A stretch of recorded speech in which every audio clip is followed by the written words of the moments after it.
Selvia Jao ka ndarë me ndjekësit në Instagram një moment tepër emocional duke kujtuar ish bashkëshortin e saj të ndjer, Shpat Kasapi, në ditën që ai do të festonte 41 vjetorin e lindjes. Bashkëshortja e këngëtarit të ndjer ka publikuar një video ku artisti shfaqet në momente të ëmbla krah djalit të tyre Roelit. Krahas pamjeve, ajo ka zgjedhur fjalë të ndjera duke shprehur dhimbjen për mungesën e tij, por edhe binjes se ai vijon të jetë pranë tyre në një formë shpirtërore. Sot është dita jote, ti nuk je larg, je vetëm në një formë tjetër. Ëngjëlli ynë mbrojtës, çdo bekim që na vjen, çdo gjë e bukur që na ndodh ndjej si shenjë nga ti, shkroi Selvia duke përcjellë një mesazh që prekun ndjekësit e saj.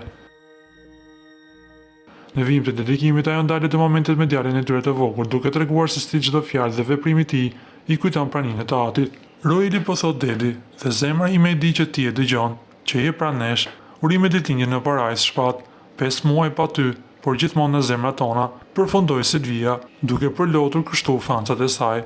Na do t'ju kujtojmë se Shpat Kasapi u ndan nga jeta në mënyrë të papritur, duke hidhuruar jo vetëm familjarët, por gjithë botën e showbizit.